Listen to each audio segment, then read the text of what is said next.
child's play. Takes your breath away. Maybe the suffering will be legendary.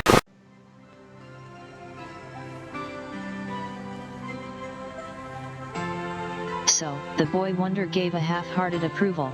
And if we go, we'll learn the truth about the tape. But what if we find a dead body? That would be great, a top story, we'd all be famous. Let me tell you, they killed my girlfriend. They cut her eyes out. It was so vicious, even I was afraid. Erik loves Bob Hoskins. Erik loves Bob Hoskins. That's what she said. I translated it. I love you. I want to take you away from all of this. Not on broccoli. Not on cauliflower.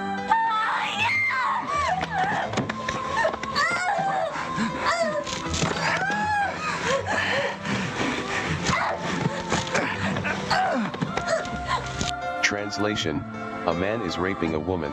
Would you get naked for a station visitor?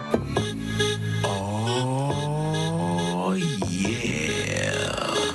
Hi, this is Toya and I needed the 15 cents, so you are listening to the Hysteria Continues. Hey! Well, that's probably the most offensive intro we've ever had, Joseph, to Toya and Yeah, the whole of the Far East. So, well, thank you. You're listening to the Hysteria Continues. It's episode 152, and this time we're off to Japan for what is, well, Japan's potentially the first ever slasher movie they made. Not the last one, as we'll be finding out, but with Evil Dead Trap. So this is another listener pick from. And do we remember who this was from? This was picked by Craig Hatch, I believe. Well, thank you, Craig. Oh, So yeah. yes, well, this is our first Asian slasher, isn't it? I think. Potentially. Possibly. Yeah. Possibly. Well, potentially. We've done 100. This is the 152nd one. So, God, we were just saying before we came on air, as it were, that we're going to get to a point where we start recording and then realise we'd already done that particular movie. It's probably not that far off. Maybe the infamous Blood and Black Lace, which yes, which we have done. I'm convinced. It's kind of like one of those kind of dreams within a dream, isn't it? Yeah. But maybe do that one for our Blood and Black Lace, for one of our biggies. So anyway, how are we doing, guys? Nathan, how are you doing? I'm doing very well. How are you doing? I'm doing very well. It's not too bad. It's a nice sunny day here in Bristol. So It's very dark here. Oh, it is. Well, mind you, it's 6 a.m. where you are, isn't it? Mm-hmm. Yeah, it's cold here now, though. It's got that winter chill out there, but all wrapped up nice and warm with pussies here, so all good. So, Erik, Just like you, Hefner. Erik, how are you doing? I'm doing good, and you know what? I'm going to insult Joseph after his insulting intro there. So Joseph wants to wear my underpants on his dirty, oily head, and that's a fact. Is that a quote from something? It's a quote from Evil Dead Trap. Oh, is it? Oh. Yes. Okay, I only watched that the other day. So it shows how much attention I was wearing. But Joseph, are you wearing a dirty, oily undies on your head? No, the undies are clean because they're mine, but his head is dirty and oily. Okay. I have a feeling a lot of Eric's underwear have streaks. Yeah, that's kind of. Yeah, so I'd imagine there's a little brown stripe. Ew! You're all disgusting and you're all totally inaccurate. Well, thankfully this isn't a video podcast, so I can make it into a video podcast if you want. Well, no, not after last time.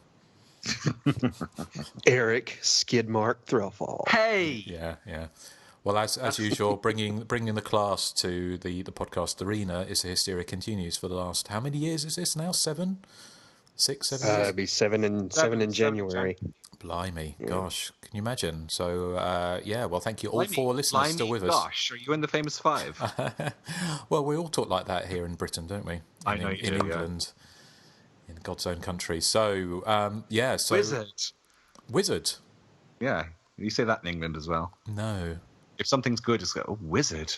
Well, maybe if I was in 1974, I might. But Okay. I'm not, Erik. I'm in 2017, as you are too. What do you used to say when you were a kid? Deadly, we used to say. Okay. If something was good. Okay. What about I used to say, I used to sing a lot of Toya and Bananarama as well. Right, okay, so it's got old-fashioned stuff. What about you? It was modern at the time. Well, modern at the time, okay. And Nathan and Joseph, did you used to have like certain catchphrases when you were kids?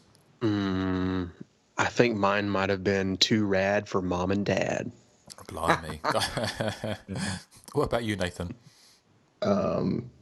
Maybe the word cool.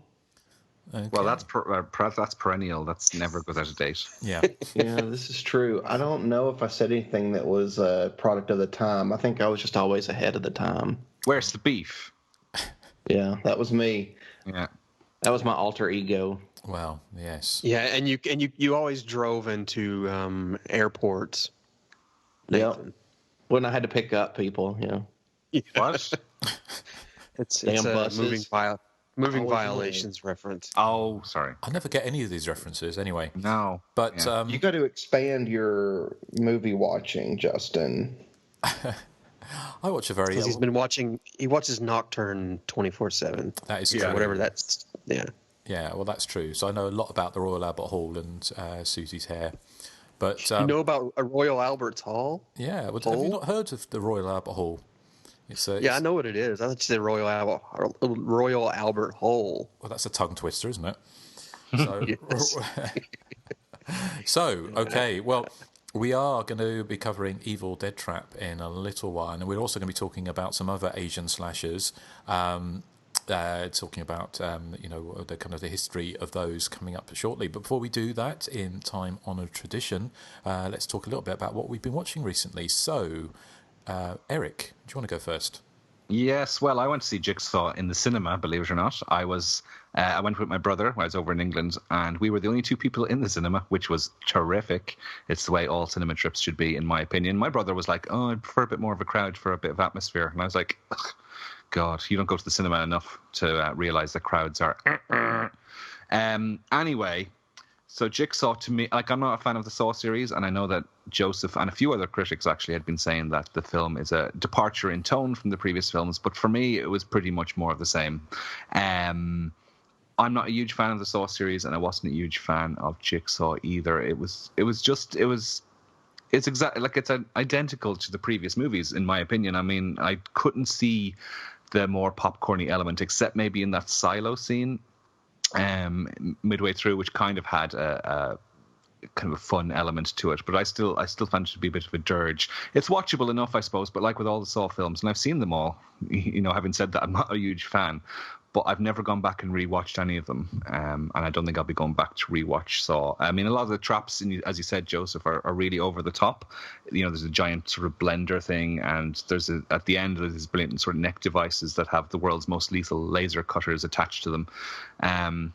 But it just wasn't for me. And you know how much I dislike comic book movies, but on the same weekend I had to go see Justice League with my niece and nephew, and I actually preferred it to Jigsaw, which is saying quite a lot. Wow. See, I thought Jigsaw, I liked the, without spoiling too much, I loved the final wrap up where the villain basically has to explain everything, and it's just so outlandish, and you're like, oh, come on. It is, but I did like that as well. Like that, yeah. I did get a kick out of that bit, yeah. But just the people who are caught up in the traps that it keeps, cutting away to, I find them quite obnoxious and unlikable. Yeah, it's kind of par for the course, but I think what Jigsaw does a little better is that, in especially like, 2, 3, and 4, they really just kind of relished on the pain aspect, but this one's more, they just kind of relish on how will they get out of this more or less. I think that's still, why. Yeah. I thought it's still maybe in the pain. Yeah. Maybe I was in a better mood than you were. Yeah, I don't know. Maybe. But I was in a good mood because I was in a cinema on my own, and it's like at the cinema to myself. It was brilliant. But yeah, I wouldn't say I loved the film, but I do think it's a lot more, quote unquote fun than the last 3 or 4 at least. So. Oh, excellent. Well, I've not seen it. I'm going to wait for that to come on Netflix, I think. So, Nathan, did you see Jigsaw? No, I'll just wait till it comes out on Netflix, like you said. Exactly. How do you know it's going to come on next Netflix? I'm just guessing. Because the other movies were on it at one point in time. How are they? I think they're all on Hulu right now. Maybe, I don't know. We don't get Hulu here. No. Oh, Hulu's much better than Netflix. Actually, they actually have a huge selection of stuff. Do you have to pay for it? I love it. Yeah, it's a subscription. I mean, you don't have to. You could watch it. And you'll have commercials if you do. Okay. But if you get the subscription, you don't get commercials, and you get a lot more content. So. Okay. Yeah. Excellent. All right. Well, thank you, Erik. Anything else? Okay. Well, I'll just briefly mention these. I got a couple of Blu-rays in the post. One is Bloodbeat, which has just come out from Vinegar Syndrome on Blu-ray, and I was watching that the other night. Now, I've only ever seen a horrible bootleg of this VHS version, and this is a much improved. Parts of it look spectacular, to be honest. Now, there is issues around reel changes and that where it gets a bit scratchy. And the end credits are sourced from VHS, but otherwise it looks amazing. And it was actually the first time I've sat and kind of understood the film, because it's kind of a strange one. It's got of course, the woman flicking the bean, which conjures up a mystical samurai warrior to go around killing her boyfriend's family, which is not really a sentence you say too often. Well, you probably say it quite a lot, Justin, but it's a film that belongs with something like Skullduggery, that type of movie. Maybe, well, better than Skullduggery, I would say. But it's it's kind of batshit crazy, and it looks great on Blu-ray.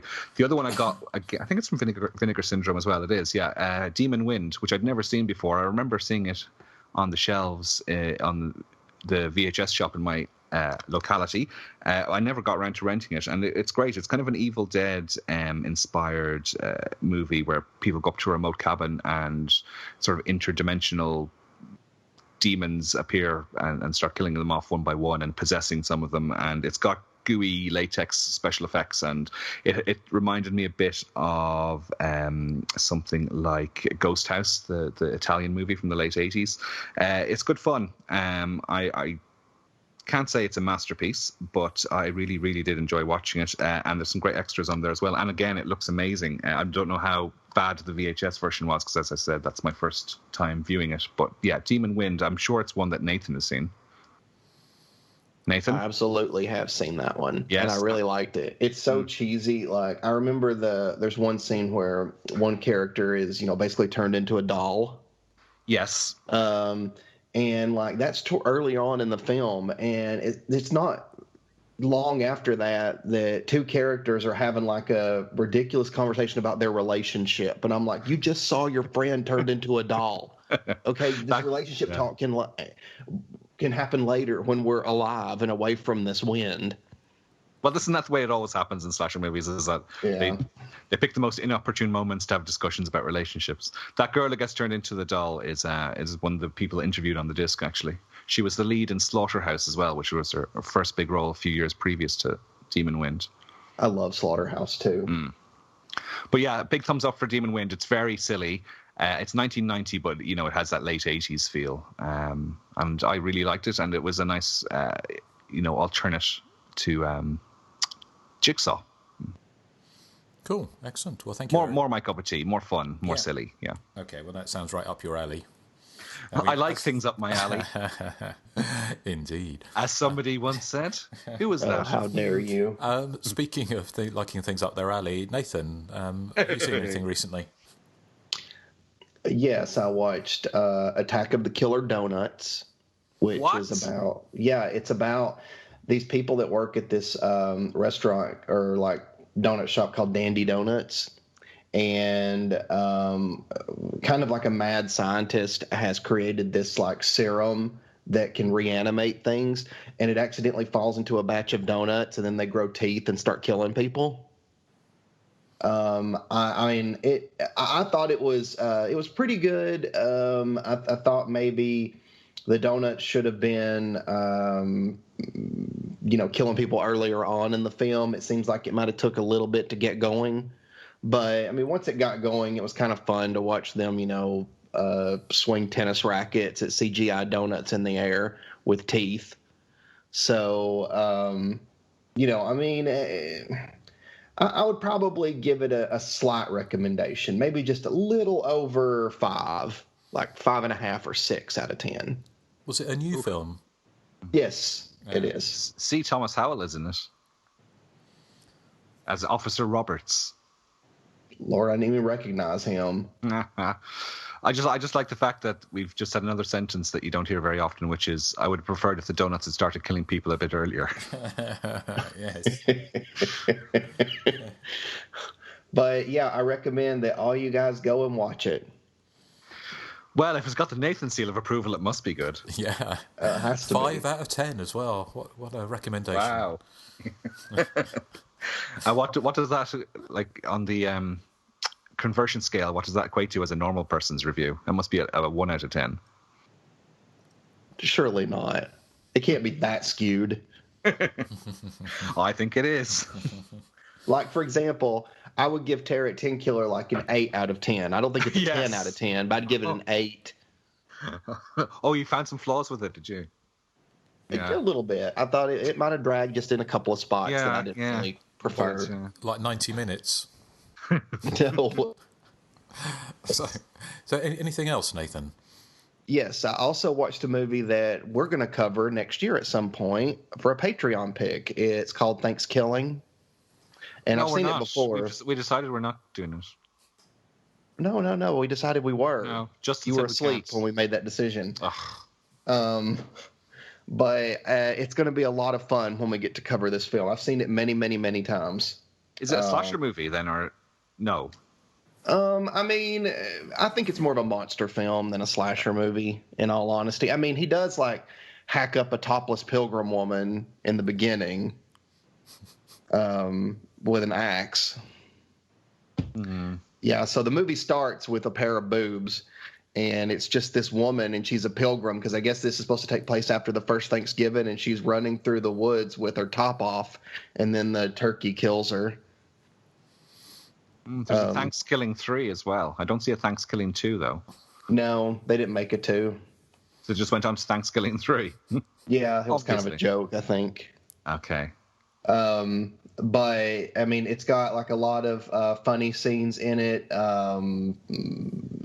And I don't want to say too much because I'm afraid if I say too much that you guys will just be too excited and watch it sooner. Yeah, it can't. Yeah, I'm just too excited already.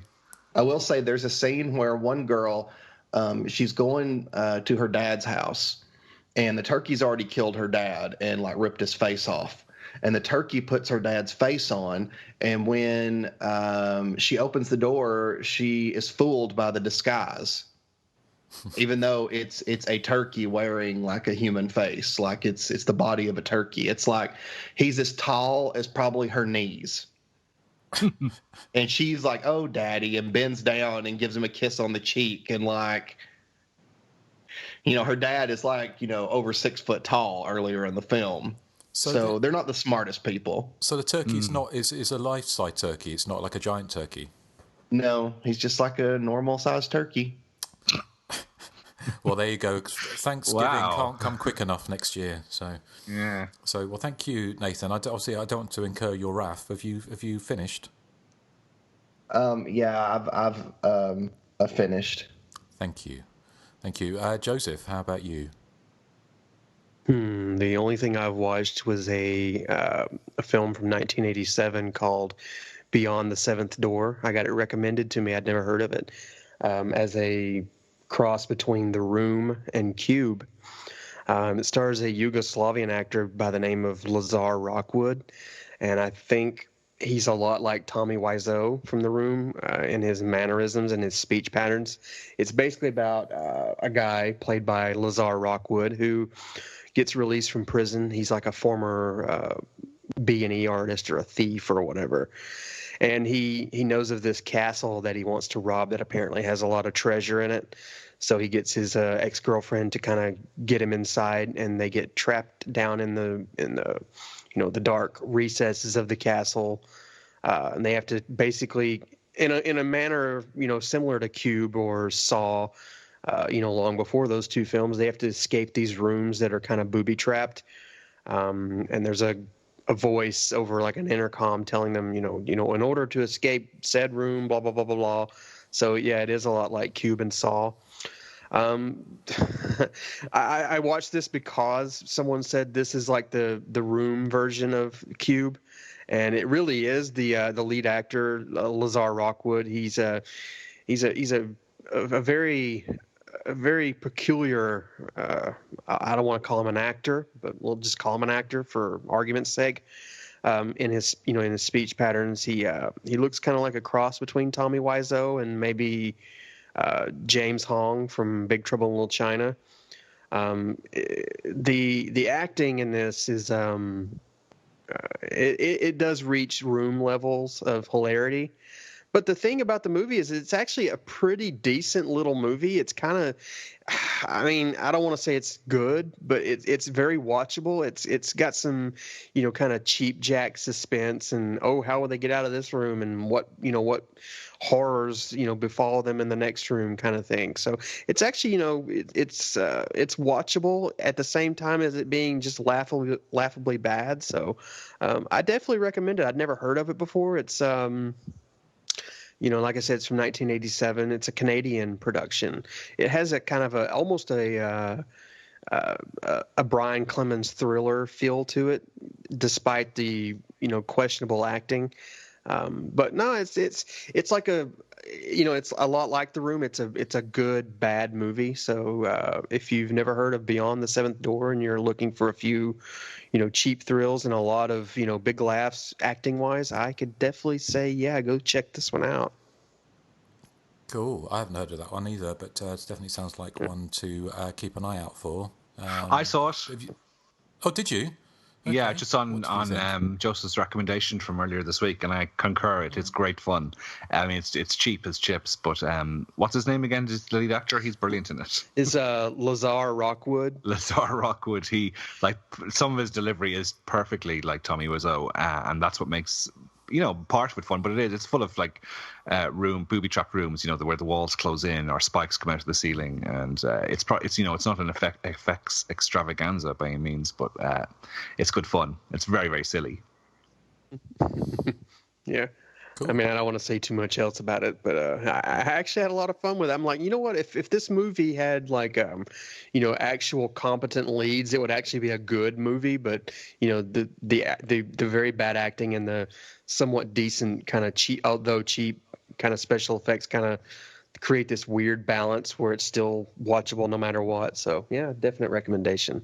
I do like the scene where the room is flooding and this woman has to take off her dress. She get down to her bra and knickers to try and plug the gaps in the wall that are letting the water in. Yeah, it's a rather feeble attempt she does, but it gets her down to her bra and panties more. Yeah, she keeps putting her scraps of her dress in the holes on the wall to keep the water from flowing out, and then 2 seconds later the water just pushes these little fabric scraps back out into the floor. I know. She just keeps picking them back up and stuffing them back in there, and yeah. Excellent. Okay, yeah. What's one to look out for? So thank you, Joseph. Anything else? I can't really remember watching anything else this week, so I think that's it. Okay, cool. Just a couple of ones that I've seen. I caught up the Belko Experiment finally, which I very much enjoyed, which we've spoken about before, so I won't go into a massive amount of detail, but it's kind of a cross between The Office and Battle Royale, I kind of guess is kind of a good way to describe it, with a group of Americans trapped in an office building, and then they have to kill each other to be the last one standing to have a chance of living. I saw that too, Justin. I thought that the parts of the plot were very, very like a film called The Human Race. If anyone has seen that, it was out a few years ago. One, yeah. I mean, it's very derivative, wasn't it? But it was well done. It was kind of. I really enjoyed it, and it got quite meh reviews when it came out, but I really enjoyed it. Yeah, and I thought it was. Have you both seen that, Joseph and Nathan? Yes. I don't think I have. It seems like I went to see it, but I swear I don't remember. It's like I was going to go see it and I never did, or I did see it and I just didn't care for it. So I need to watch it again if I have seen it. If I haven't seen it, I need to see it. So. Okay, well, it's worth a watch. So a couple of I saw my memory's terrible these days. So. I know we're all getting all your memories is bad. You can't remember the Blood and Black Lace episode. We did that last month. Happened. Yeah. It never happened. I also saw a couple of very cheesy titles. No, it didn't. One from 1991, which is an incredibly cheesy Dutch slasher called Intensive Care, which has George Kennedy in it, beloved from Aeroplane and obviously Just Before Dawn and Wacko, and a whole slew of obviously 70s Uninvited. Movies. Uninvited, of course, the Killer Cat movie. This is kind of even well, I wouldn't say it's cheesier than Uninvited, but certainly on par with it. It's a surgeon, George Kennedy. He gets horribly disfigured and then goes on a rampage. And then for some reason, I never quite got to the bottom of it, quite why he was stalking this young couple and kid. But I was watching it without subtitles, so I don't think I got the full. I don't got the full kind of. Obviously, it's a very complex movie, so I don't get the full motive behind it. But the fact is that George Kennedy was clearly only in it for the first 5 minutes, and then they had somebody in kind of zombie George Kennedy makeup as the killer surgeon for the rest of the movie. But that was apparently it's a very infamous Dutch slasher movie in so much it's always quoted as one of the worst Dutch movies ever made, but it has its fans, and I can see why. I think it's quite a fun movie. Doesn't do anything original, but has anyone seen Intensive Care? No, hadn't even heard of it.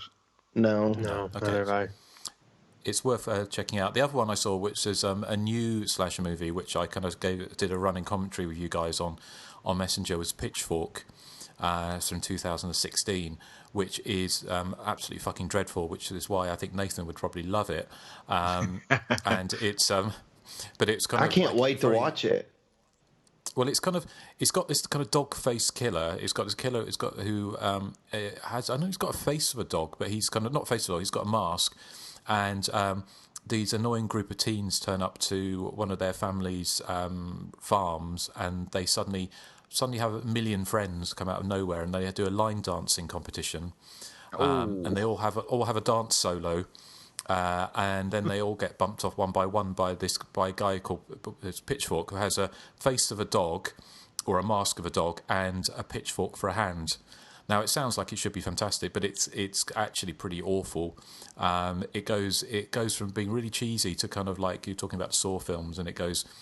It has what we would term now as has been termed like torture porn sequences, which are really at odds with the cheesiness of the rest of the movie.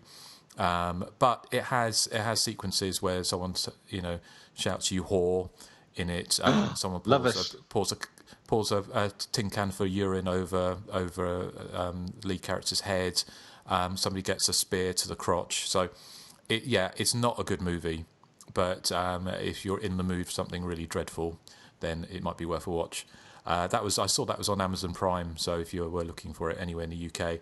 And the last film I watched was that got from 88 Films, and I've been in the mood for a giallo, and got their new release of Lusty Lovers, or AKA In the Eye of the Hurricane, AKA A Fox with a Velvet Tail, which, have you seen that, Erik? Yeah, I mentioned it last week on them. Recently seen. I've got the Mondo Macabro version, which is under the title Fox with the Velvet Tail. Okay. I really enjoyed it. I thought it was. It's got Jean Sorel in it and Analia Gadi, Argentinian actress, who it's kind of like. It's a mixture of those kind of older 60s sort of Carol Baker style giallos before the Dario Argento ones. I think this was from 71, where you've got like somebody either being driven mad or sort of being plotted to being killed, that kind of sexy giallo style. So you've got like a woman who just does glazing pots, and then she breaks up with her husband who doesn't seem that bothered and moves in with Jean Sorel, and then there's this busty red-headed woman in a swimsuit lurking around in the background, and lots of nefarious deeds are going on in the background of Machiavellian plans. But I thought it was a really good fun giallo, so I'm glad I caught up with that one. So so that was from 88 Films, who obviously we've been doing some work with, and I'm trying to remember if we've what we got coming up. Can we? I'm not sure if we can mention what we've done with them recently, or can we? Yes, I know. Maybe we shouldn't until we get confirmation. Maybe we shouldn't. Yeah. Yes. Okay. Well, let's wait until we get confirmation on those things. But anyway, 88, great label, and we're very pleased to be working with them. So that's all kind of recently seen. So I kind of guess it's probably time to go for the main feature. I could not find a back of box synopsis anywhere, so I pulled this from the Internet Movie Database. It says Naomi hosts a late night home video program. She receives a tape which appears to be a real snuff film. She and her crew investigate the location where she meets a man looking for his brother who warned her to stay away. As she gets closer to the truth, she and her friends are subjected to a brutal nightmare.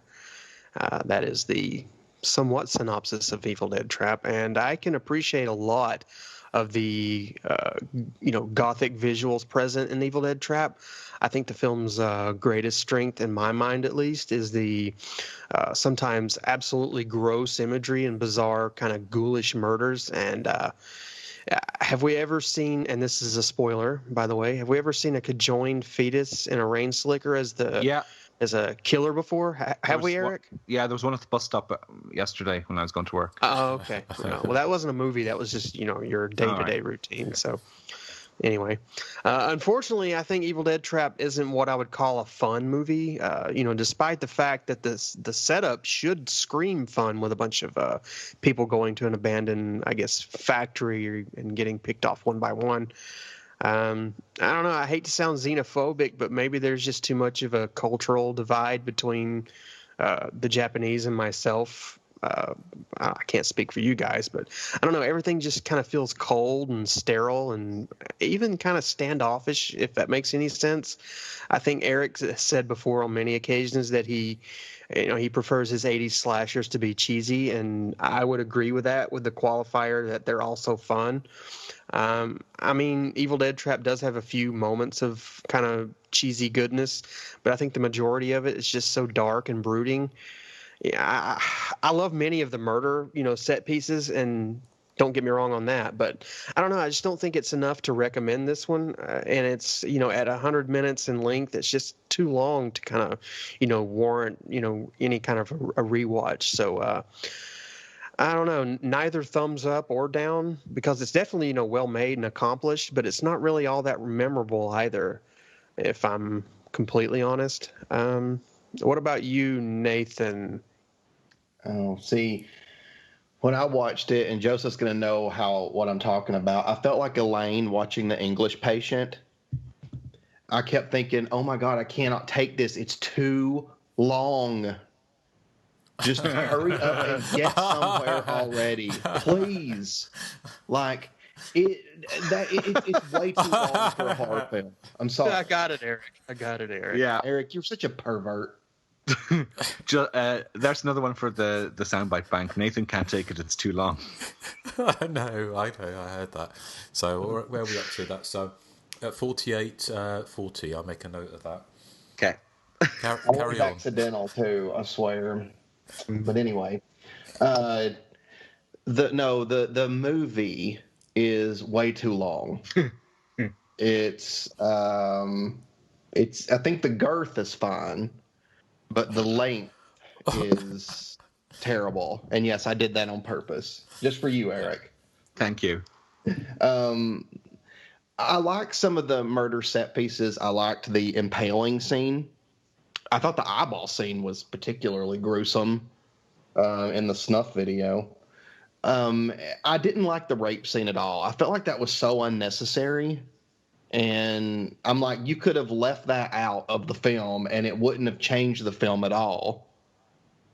So I didn't like that one bit either. And it seemed like it went on so long too. Like, how long are you going to show this? But I mean, I don't know. I mean, the ending I thought was fun because it's just so ridiculous and outlandish. I mean, but to me, there's just something wrong because you have scenes like that are so over the top and ridiculous, but then you have other scenes like the rape scene and stuff. It's like the tone of the film is all over the place for me.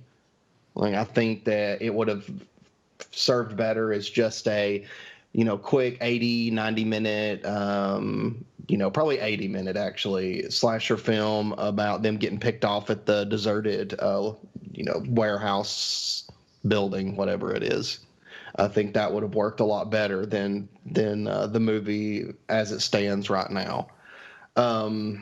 So I would probably be inclined to agree with Joseph. I think that I wouldn't give it a recommendation, but I didn't necessarily dislike it. I would probably just give it an average, like 5 out of 10. But I will also kind of cap that with I don't really have a desire to ever watch it again. So, unfortunately, sorry, Evil Dead Trap.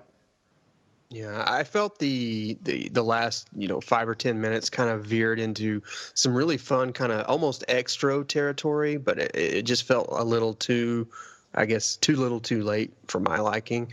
But Erik, what did you think of Evil Dead Trap? Okay, well, this one, I got this one on DVD. It was released by Synapse back probably about 15 years ago. And I hadn't seen it before that, but I knew it had this reputation of being really gruesome and being a really classic example of how good Asian horror was. And I wasn't really versed on Asian horror at the time. So when it arrived in the post, I remember being just kind of disappointed with the film.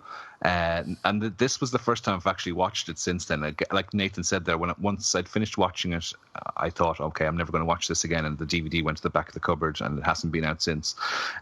So watching it again now, I liked it slightly more. Like you, I have reservations. I think 100 minutes is way too long for this film. I think it does that same thing that The Prowler and probably Toolbox Murders does, which it packs all its best moments into the first maybe 30, 40 minutes.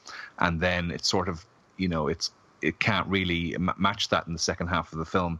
What I did like, I love the score in the film. You could hear it there in the trailer, which sounds very like Goblin doing something maybe for Deep Red. It has elements of Halloween and Tubular Bells in it as well. And I like the way the film at times felt very European to me. It felt like I was watching a Joe D'Amato Film Mirage production from the late 80s. I kind of like the look of the killer, the outfit's not that dissimilar to your fella from I Know What You Did Last Summer. I like Namis's hair. She looks like it looks like Monica Geller when she went on holidays to Bermuda, or Barbados, was it? And the humidity got to her hair because her hair is outrageously big. It's very Diana Ross or Whitney Houston or something. The setting's terrific also. The abandoned warehouse, that's the military base, whatever it is, provides a great setting for a slasher film. And the gore effects are gooey and very 80s. And, all those things should add up to a classic movie. And I think it's the 100-minute running time that really prevents me from really enjoying Evil Dead Trap. If it had been 80 minutes... I think I'd be more forgiving. I don't mind the bizarre twist the film takes in the last 10 minutes. I think that's kind of fun and silly, and it's very typical of Asian horror to do outlandish things like that. But yeah, I just found that once the main slasher element had finished, which was about the 45-minute mark, I began to tune out from the film a bit. I do like that scene where the woman is... We were talking about Saw earlier, and there's kind of a Saw sequence in this where a woman is set up in a booby-trapped room with her. She's attached to some kind of gurney or something, and it's facing a crossbow.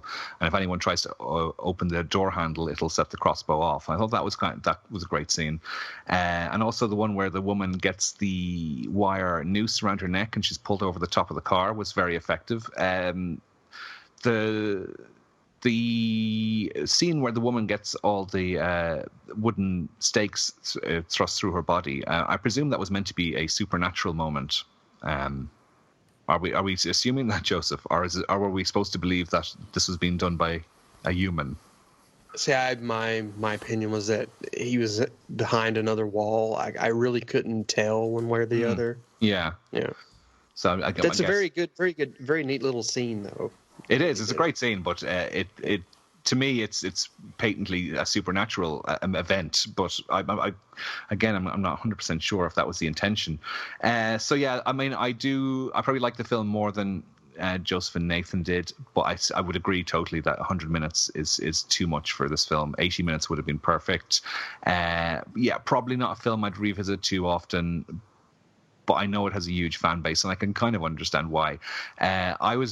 Went through a phase around this time of buying in lots of Asian horror films, The Ring, The Grudge, all that type of stuff from Thailand and Korea. And I don't think I've watched one of them in the last 10 years or so. And I don't think I haven't watched any new sort of Asian horror films either.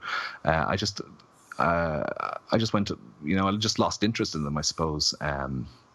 So I think an Asian horror enthusiast would probably get a lot more out of Evil Dead Trap than I did. But it's good. Yeah, it's good. But yeah, 7 out of 10 too much. Maybe 6 out of 10 on my scale, which is 11 out of 10 on the Nathan scale. Justin, what are your thoughts? I kind of concur. Really, I think it's the running time's too long because there isn't the story there to support it, is there? Because it is ultimately after 10, 15 minutes, you've got all of the preamble out the way, and you've got everyone assembled at the abandoned military base or whatever it was meant to be, and then it's a matter of them wandering around in classic slasher movie style. And being bumped off one by one. But when I say classic movie style, slasher movie style, it's not really. It's kind of the slasher movie seen through a very distinct and very kind of odd lens, in so much that it has. I think it probably has more to do with this film. I think it was a cultural thing at the time, and I think I did see someone saying it was the first Japanese splatter movie.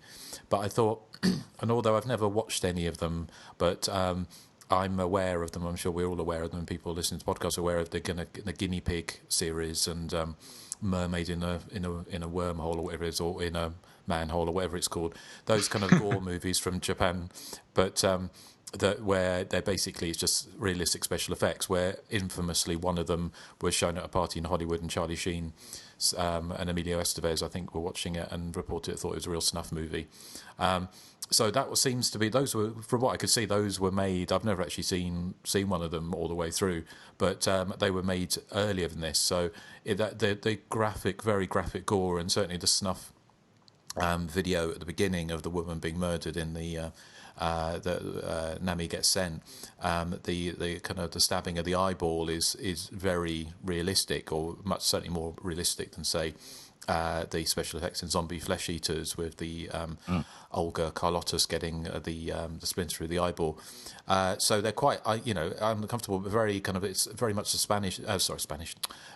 Japanese thing, whereas gore was very much celebrated in Japanese cinema, and so that's why certain movies like Friday the 13th and like the gory, the Better movie were very popular in Japan in the early 1980s. So it is a bit of a mystery why they didn't have a straight ahead slasher movie, something a little bit more cheesy. So this is kind of more I can guess it's kind of art house really in a lot of ways. And it borrows a lot from, I've seen it sort of referred to saying it borrows from Sam Raimi and Dario Argento, but I don't really see the Sam Raimi aspect particularly, apart from the fact the name's called Evil Dead Trap, but definitely Dario Argento. Although, as we'll see in the better background, the director says he'd never seen any of their films, but then I always take that with a pinch of salt. I thought it was some of the things that it reminded me of. I mean, the death scene with the spikes going through was reminded me of a film. Is it Colobus? One of those kind of a 2000 sort of slasher kind of sort of movies with sort of like a pre-Jigsaw, kind of a sort of a type of things where people are being murdered, but with giant set up traps. The killer reminded me a little bit of the killer from The Prowler, with that whole kind of the face covered. I thought that actually I liked the setting, and it was quite creepy, and there were some certain scenes in it I thought worked really well, like when the killer is chasing after one woman with a camera, and it's flashing. The flash is going off, and you're getting that. I mean, it's quite been used quite often, but it set up quite a nice bit of suspense. But it was almost, in some ways, it felt like it was more of a nightmare, in so much it wasn't really grounded in reality. And obviously, by the end of the movie, when spoiler alert, the lead actress Nami, the lead character, kind of gives birth, or not quite gives birth, but basically, what's spoiling it is that they find the killer is this guy that's on the base who is actually helping them Nami to escape. But it turns out he's actually got his evil twin fetus kind of baby inside him, which is kind of driving him to this kind of dual personality. And then somehow at the end of it, when Nami escapes, after killing him, she somehow gets the evil twin inside her, who then comes out a little bit like the end of the Humanoids from the Deep, which maybe was another kind of inspiration. So it was kind of that kind of body horror that Japan kind of excelled in. I think there was, what was the other? Is it Tetsu? Tetsuo, Iron Tetsuo, Man. yeah. Yeah, so there's a lot of that kind of thing going on in Japan at the time, wasn't there? The kind of almost anime style, kind of extreme gore and sort of body horror stuff, kind of sort of taking off from the sort of David Cronenberg, sort of Canadian sort of Scanners and Rabid and all of those kind of things. I thought, it looked incredibly dangerous, some of the things. I mean, there was kind of a scene where Nami was in the, after one of her friends gets killed, and then the killer's going after and letting off fireworks. There were fireworks flying all around her as she was running around this room, which I would like to have seen their risk assessment for that scene. But it was health and safety. It was health and safety, yeah. So. But I find it difficult to believe that the director said he hadn't seen Suspiria or kind of any of those films, because it had that kind of slightly kind of dreamlike logic that Suspiria has, and also there's a scene where maggots fall into one of the characters' hair from above, all that kind of thing. But then you've got the whole weird mishmash of like the 80s slasher movie in there as well. We've got the killer chasing people. You've also got a couple who kind of go off to have sex before they die. So then you have the kind of bizarre kind of seems very much out of kilter, like the extended rape scene. So it is unlike anything else really in the canon of slasher movies. It's certainly unique. Is one way of putting it. I think visually it's striking. It's very beautifully shot. It genuinely nightmarish in some ways. But it's not a film that I would probably revisit anytime soon, I don't think. But definitely, if you're in the mood for something a bit different, then I think you could do a lot worse than Evil Dead Trap. See, I prefer something more along the lines of I think it's from Hong Kong, the Deadly Camp, I believe it's called, which is more of an out and out, just atypical typical slasher film. Doesn't have all the kind of the weirdo, bizarro elements as much as this. It's more. I'd say it's more along the lines of The Burning, but Asian Burning. Well, that's the thing. I mean, we're sort of just talking about sort of the early, the slasher movies from Asia. I'm obviously been quite a few of them, but the Deadly Camp is from Hong Kong, which seems to have us kind of more straight ahead, and obviously it's kind of like a Chinese influence. I mean, Chinese and British influence, I guess, in Hong Kong. That their horror movies, that they've, if you've seen any kind of movies from Hong Kong, there's a lot of comedy in them, which there's pretty much zero comedy in Evil Dead Trap. So it's very the cultures of like Japan and Hong Kong, China are very sort of different. So, but Deadly Camp. I mean, Hong Kong did there was a couple of early 80s slashers, which I reviewed on Hysteria Liz. One's Devil Returns, which is, for as much as running time, is very, very much kind of ripping off Halloween. And also one I really like is He Lives by Night, which has a kind of a female DJ being stalked by a kind of homicidal transvestite, which is a great scene where she's chased down the corridor by him pushing a 7-Up machine, which is kind of a very strange, very oddball sort of a chase scene. But the other ones that just come to mind, and chime in if there's any other ones, but there's South Korea, rather. I don't think there's any North Korean slash movies that I'm aware of. I'll be very surprised. Very surprised. But in South Korea, there's they also did. I'm not sure if there was any kind of early 80s ones, but the ones that spring to mind were like two from the which very much were kind of taking kind of a mishmash of the Ring and I Know What You Did Last Summer. It was kind of films like Nightmare, which was a mishmash of slash movie and kind of the Ring sort of Japanese kind of style ghost movies, and The Record, which was a low-budget South Korean rip-off of I Know What You Did Last Summer, which actually is quite a lot of fun.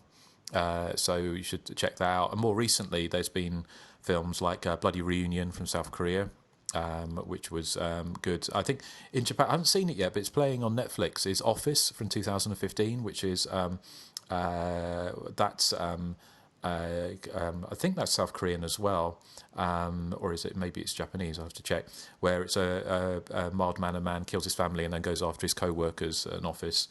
And Justin, didn't you see some? I don't know if it was Indonesian or Chinese or whatever, but you saw some. I don't know if it was a movie or a mini TV series about people in a mansion. I thought it might have been Asian. Yeah, no, you recommended it about 6 months ago.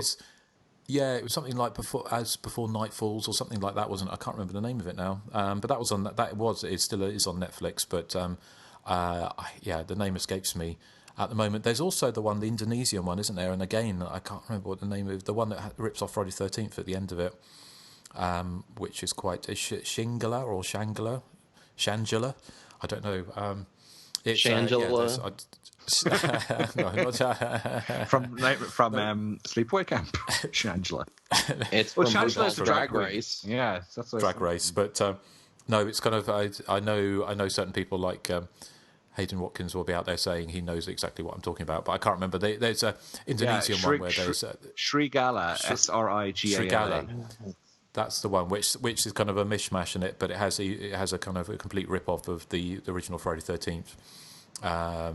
So, I mean, there's also all the Bollywood ones, but I think we should do those separately at some point. I still kind of quite fancy doing a Bollywood slasher at some point on. But they probably go on for about 3 hours. They do, yes. You'd have to edit out all the dance numbers and stuff like that. Yeah. So, yeah. But what about some background, Joseph? Do you have some for us? I wanted to say something right quick. I looked up Office because it sounded really good. So I looked it up on Netflix while you were talking about it, Justin. And I don't know if I'm that interested. It's almost 2 hours. Oh. What is with these running times that are way too long for a horror movie? I know. Did it say from Korea or answer that one? Yeah, I want to know, Justin. Is it Japanese or is it from Korea? I don't know. The names are... Amazing. Maybe you could tell by the names. It's Sung Ko, Woong Park. Do you know, That's Korean. That sounds Korean to me. Okay. Yeah. So, if you can think of any other Asian slasher movies that we may have missed out, because I know there's a lot more out there, I'm sure, then do let us know. But do you want to sort of some backgrounds, Joseph? I have some here.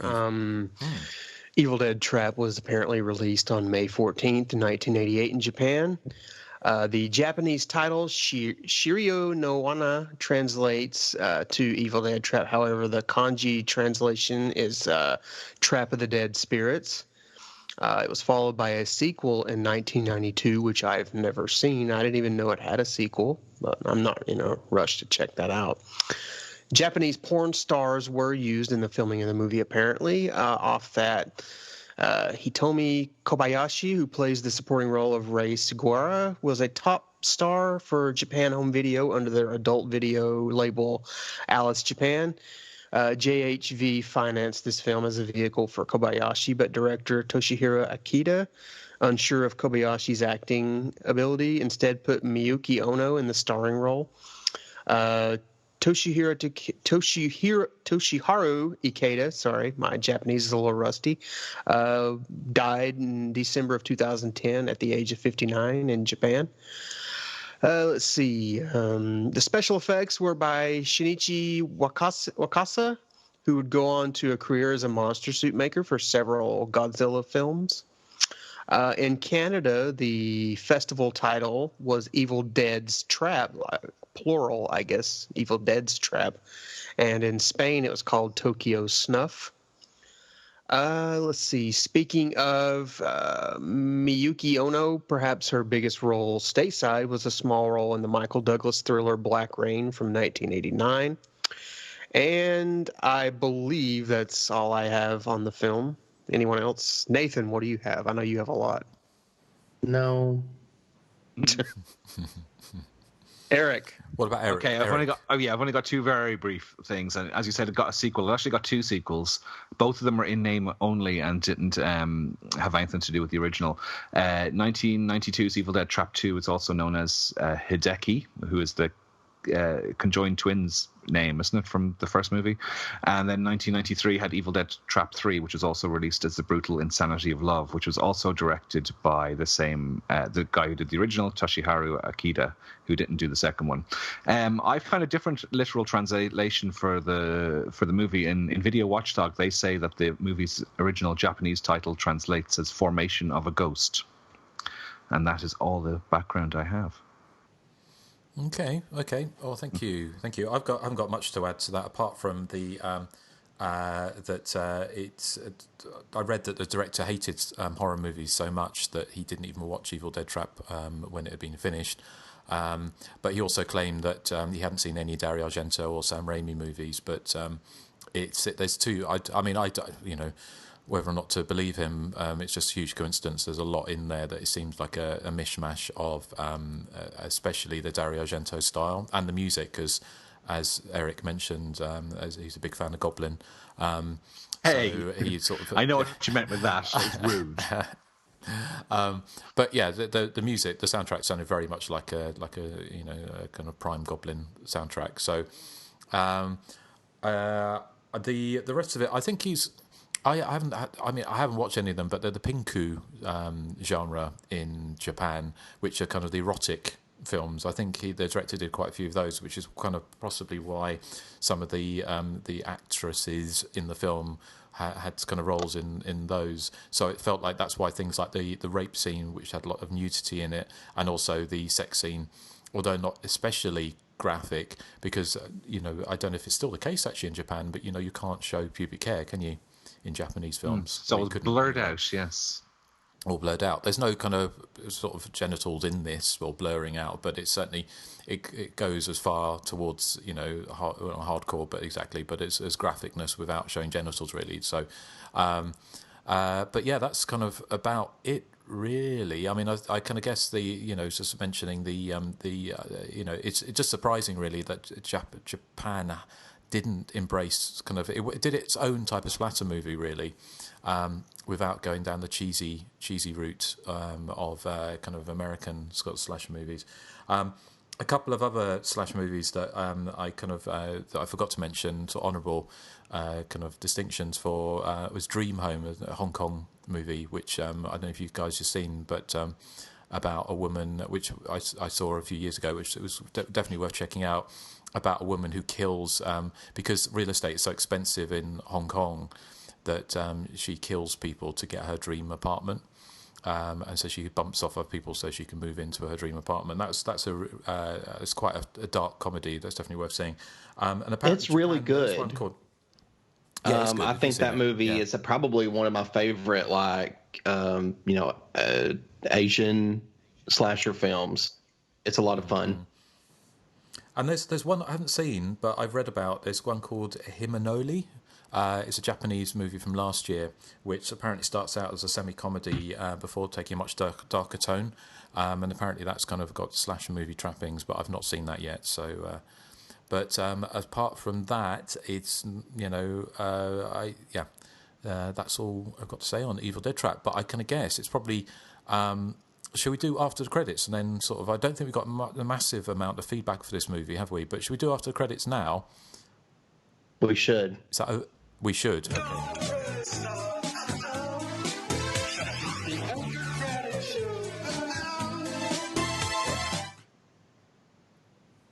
All right. You guys know what happened at the end of this movie. So do you think Nami was a good mother? Do you think she's still alive? She was Nami Mommy. That's my joke of the week. That's the name of the sequel, Nami Mommy. Mommy, eh?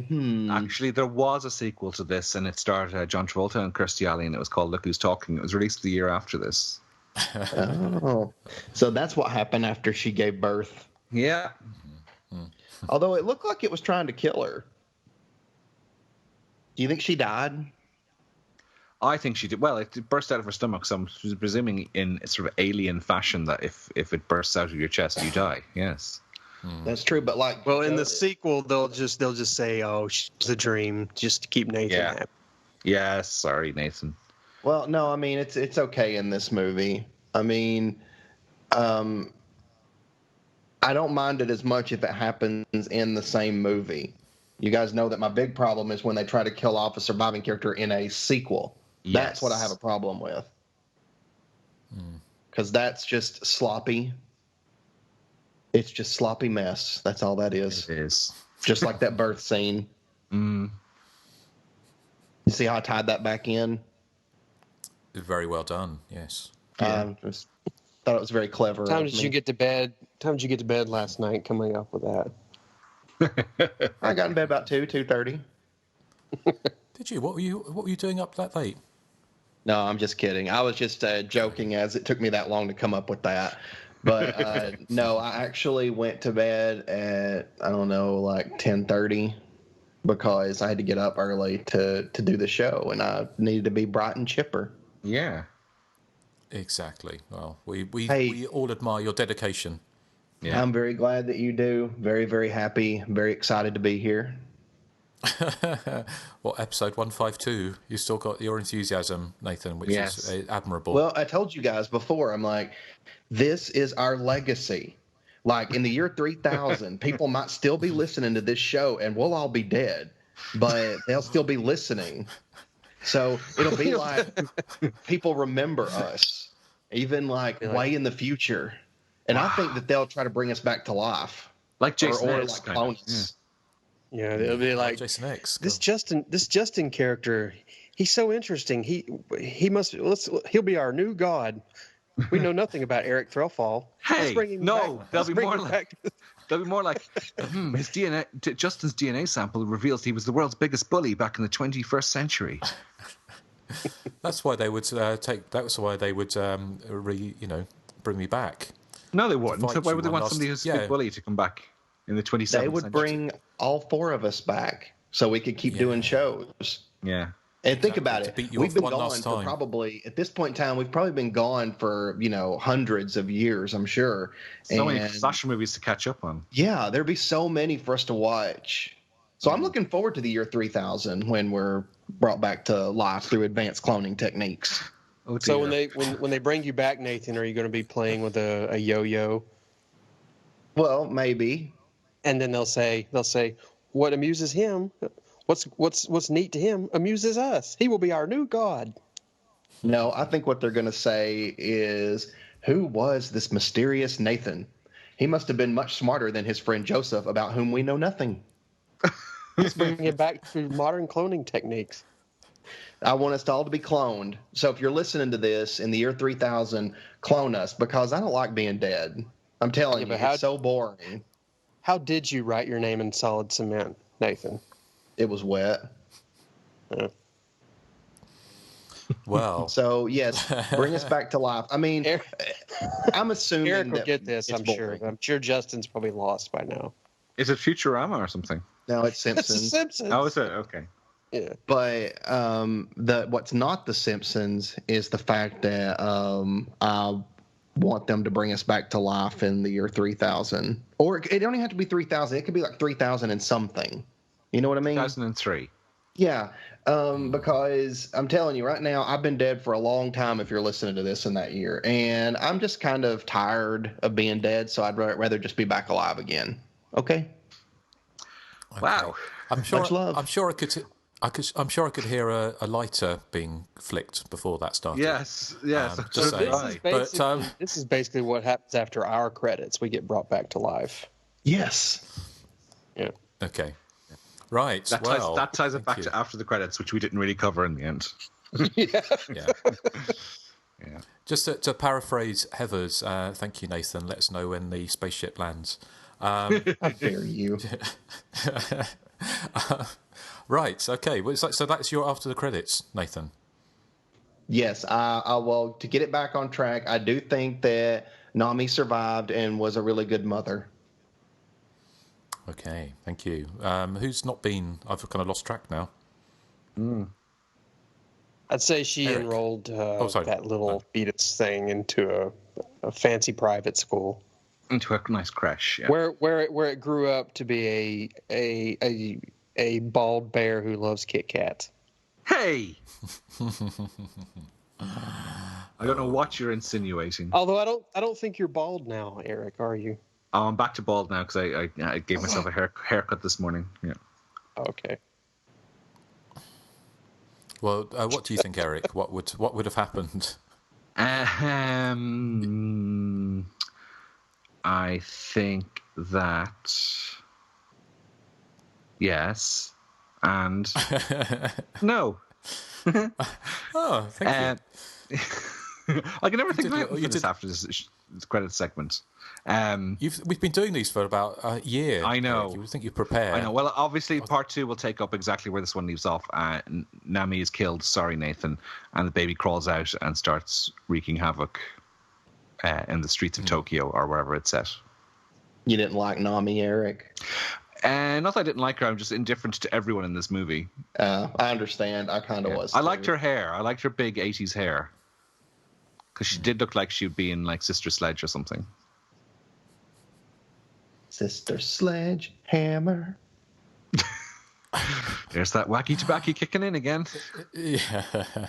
I'm going to mute myself. Why? Because I'm very random this morning. He doesn't like to hear his bong rips. No, I'm not doing bong rips. Thank you very much. That's just too much stuff to have on the desk in here. What with all your drug paraphernalia? Yeah. Well, there's only a little bit. Heroin. No, that's way too gnarly for me. I'm calling the DEA. Call the DEA. Sit to your house. I just like a nice mellow. I don't like alcohol that much. Sorry, Justin. So I'm just not much of a drinker. So I mean, I need some kind of vice. Yeah. Isn't tentacular enough? No, that's not a vice. That's a privilege. It's a vice, all right. Vice grip. It's a privilege to watch. And I really wish that we could do. You know what I think we should do, guys? No. In all honesty, I think we should do like, you know how movies remake certain movies? We should remake our Tarot Tinker So, Erik, podcast. Got a joke of the week here. How dare you? If I had coffee, I'd throw it on you.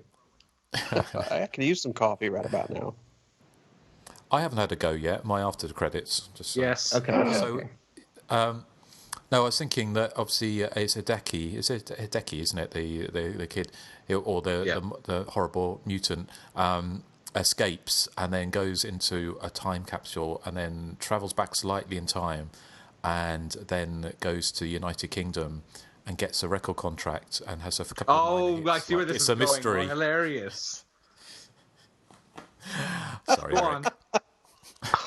No, that was it really. And now appears on Celebrity Cash in the Attic, but it lives in the attic and kills people, like minor celebrities that come on. Well done. Yeah. Well done, Toya reference, Justin. Yeah. Thank you. Wow. Change the record, Justin.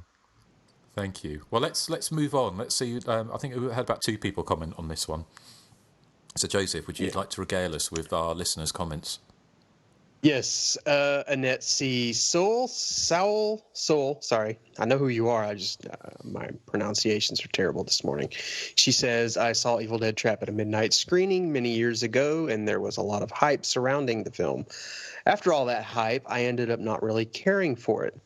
It was too out there for me at the time. A few scenes stick out, but I've tried to put this movie out of my mind. Its gruesome violence had such an effect on me that it gave me nightmares that night. Which kind of pissed me off. I can dig the electronic score, though. Perhaps it's worth a rewatch if you guys are covering it. That was from Annette. And Alan Lee Dorg, and he keeps changing his name to different things, but I know who this is. Says, this is one of those titles you heard mentioned in whispered tones and magazine letters back in the day. Back when it wasn't that easy to get a hold of such a film pre-internet. Inevitably, when I finally saw it on a ropey nth generation bootleg VHS, it was a big, boring letdown.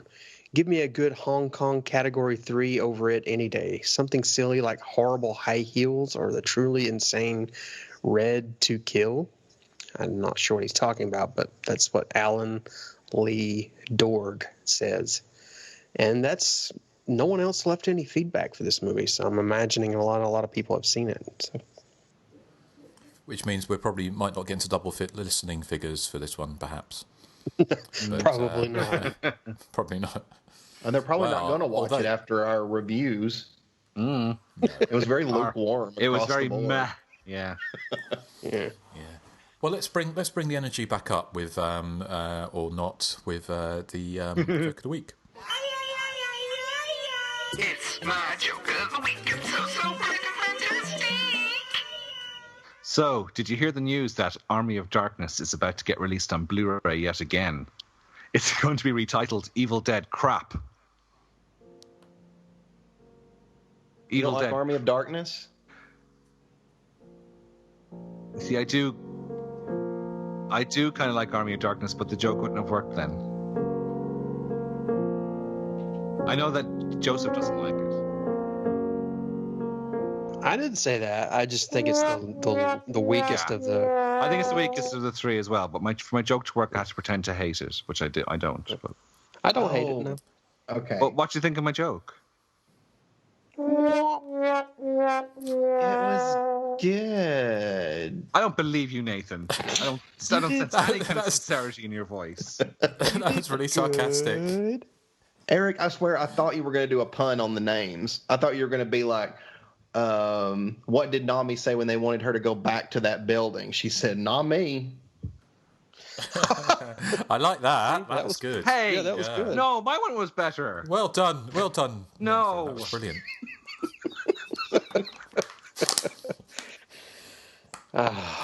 You just watch out, Nathan.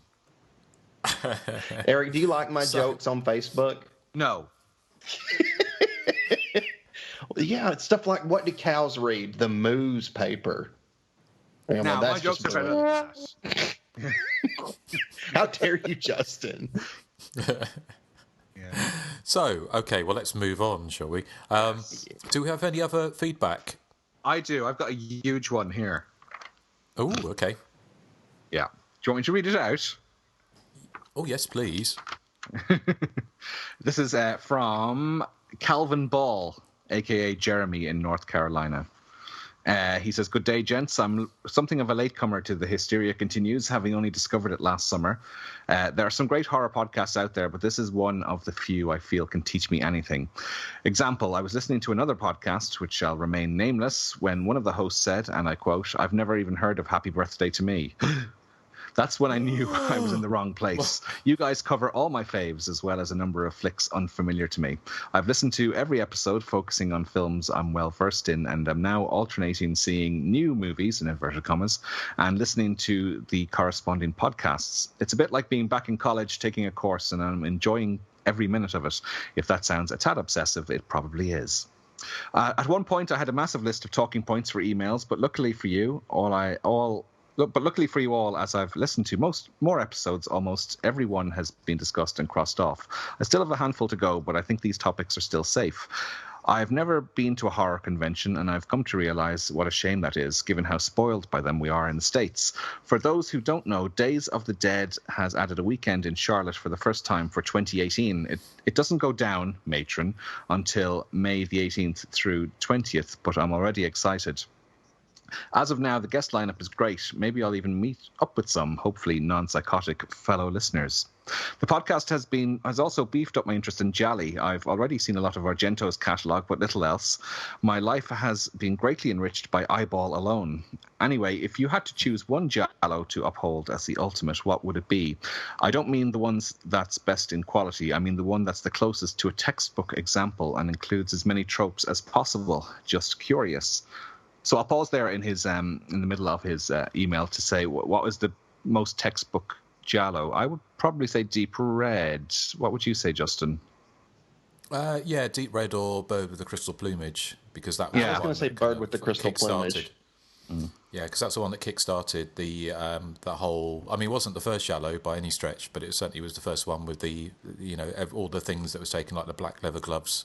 Actually, I think that was used before, but it's a fetishistic with a kind of sort of lurid. I mean, a lot of people copied him going forward, so I'd say that was probably or Blood and Black Lace.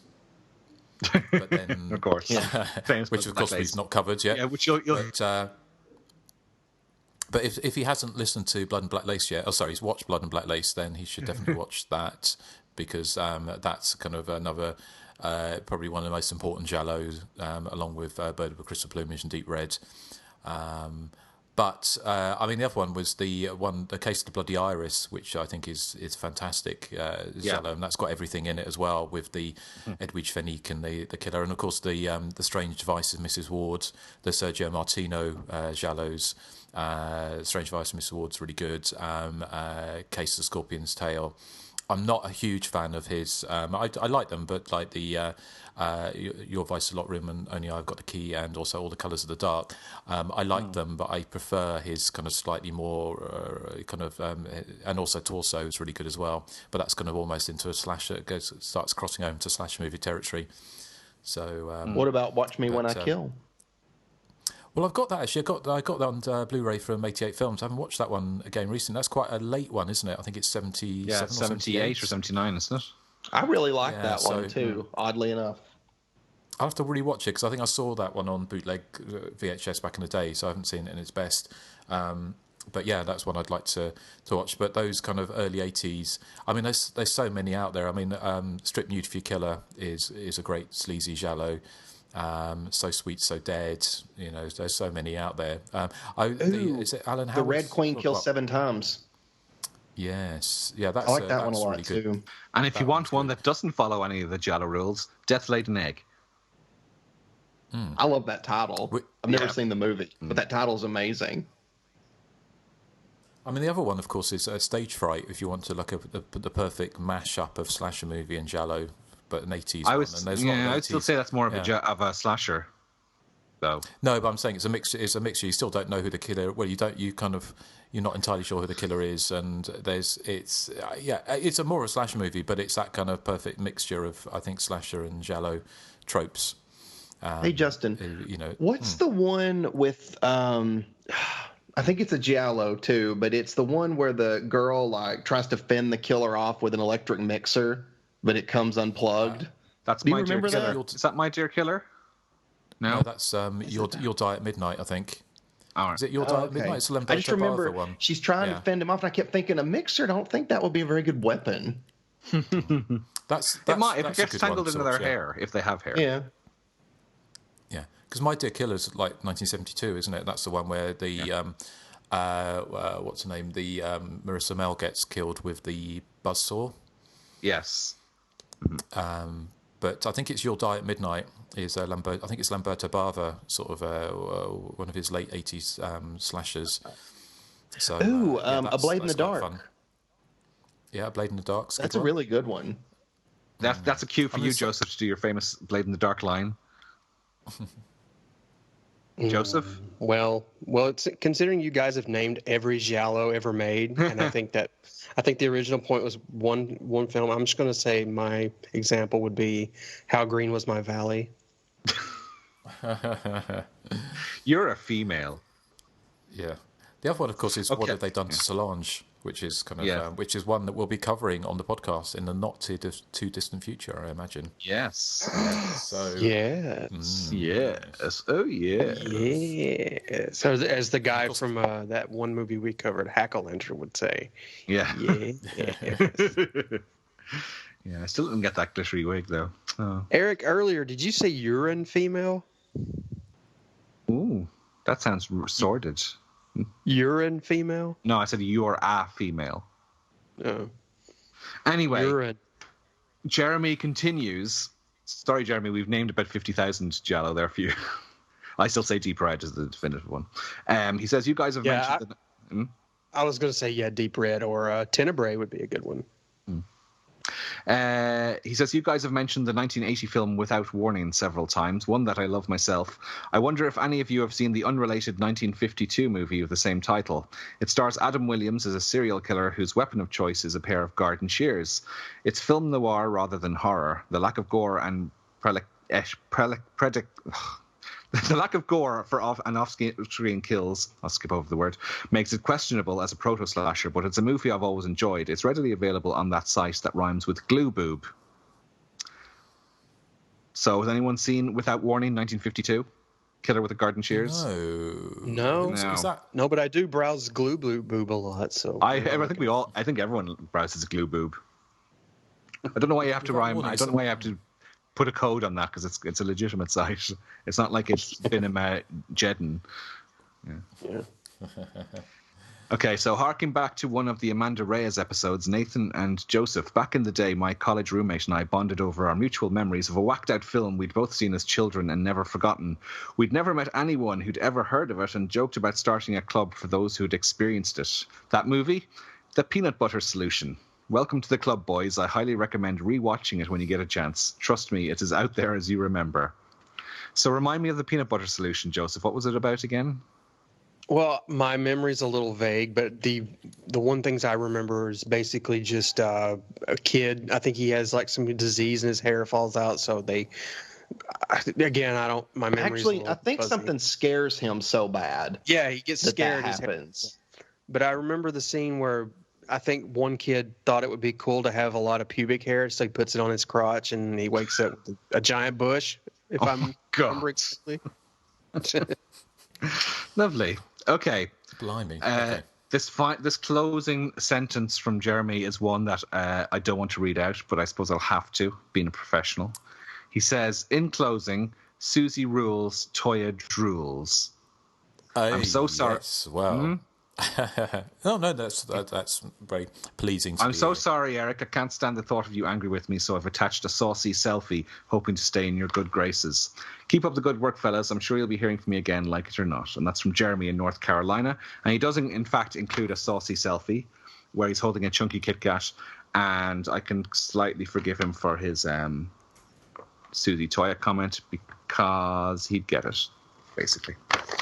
Oh, Eric. Well, it's true. Okay, have you seen the picture? Okay, no, I don't think I have actually, okay. Eric. You have to. I will forward it on to you now. Well, I hope you. So that's all the feedback I have. Okay, I don't think I've got any feedback. I don't think you sent me anything, Joseph. Did you? Just the one that I sent to Eric. Did you send that to Eric just so he'd have to say something bad about Toya? Yes, I think he did. That and the guy was half naked holding a chunky Kit Kat. So, okay. Okay, I'm going to send you all the picture now so you can see why he's forgiven.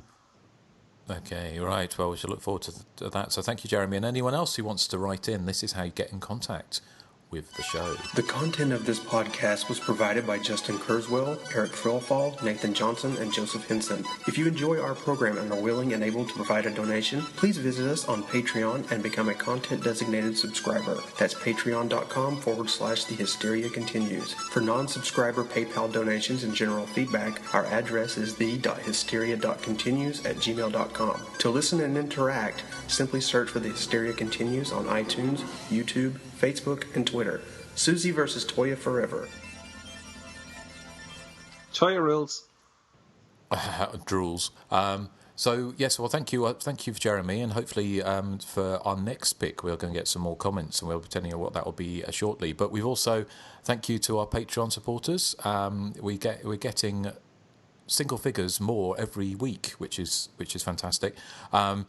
We are going to be, our next one's going to be, when are we releasing Flesh for Frankenstein? Is that going to be? That will be the end of December. End of December. So have we released anything? Because we're at the end of November, didn't we? Yes, Sorority Babes and the Slimeball Boloramos was released about a little less than a week ago, so it is up there for Patreon subscribers. And good on you for getting the title right, Joseph. Yeah, unlike a certain somebody who never get it right. Well, I'm not Justin, so. Yeah. Yeah. What's the name of the movie again? Sorority Bowls and the Babe Bowl-orama. Oh, that was good. Or something. Give him an A for effort. Thank you. So, but yes, well, we're going to be releasing Flesh Frankenstein, which you already recorded, and that was quite a fun one. And it has one of, you have to listen to that one. I think it's one of Nathan's famous gaffes was in that. Was it in that one? Episode, or was it? No, it was in Yes, Sorority it was. Babes. Yeah, it was in Sorority Babes one. Sorry, yeah. Oh yeah, sorry. Okay, so that's already out there, but you have to subscribe. You have to send us $1 or more. Just as a reminder, once we get to 100 subscribers, we will be doing a double bill drunk cast of Demons and Demons 2. We only need 22 more subscribers to get there, so we're getting closer. Tell your friends. Yeah, come on. Yeah. I'll be doing a drunken impression of Sally. Are you going to, Eric? Isn't it? I will, yeah. I love You know Sally. what I look forward to with a drunk cast? Justin getting frustrated. Yeah. Because he has to keep things moving, but we're drunk, so we're all over the silly. place, and Justin's like, oh my God. Yeah. This is so not an wizard. accent. Wow. If you liked our blimey.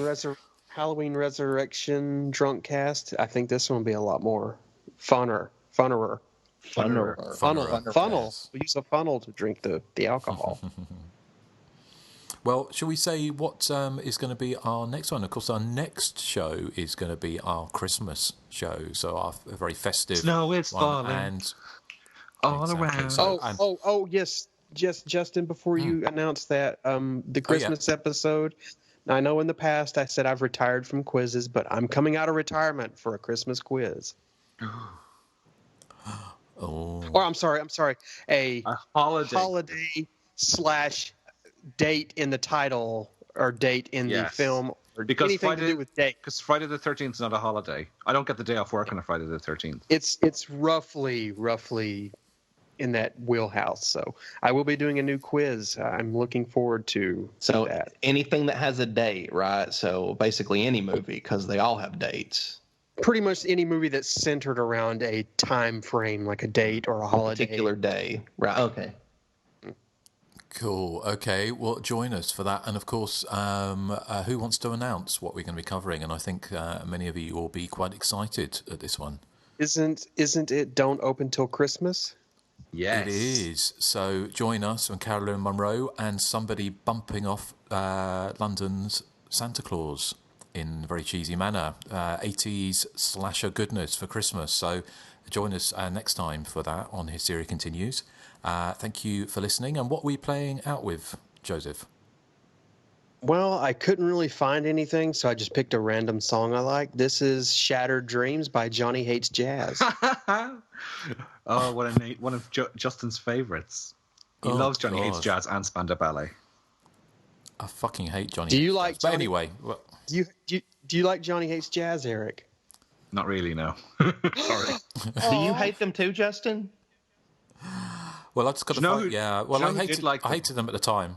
Who's that? Do you know who used to love them? Princess Diana, Queen of Our Hearts, our Princess of Our Hearts. I love Johnny Hates Jazz. I'm alone here. Well, I've never heard of them, so. Them. It's a band name. Oh, them. I've never heard of them, so I don't know if I hate them or not.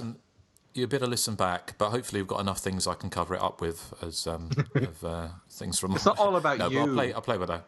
It is. It's always about me. It's always all about you, Eric, isn't it? No. You're the ego of the podcast. You are. I'm the mellow one. Could play some more conjoined fetus music from Susie or something. You'll play Scraping Fetus off the Wheel. Well, that would have been a good one to do, wouldn't it? Scraping Fetus off the Wheel. Yeah, but you could have done like a Cannibal Corpse song where they talk about killing eating fetuses or something. I don't know.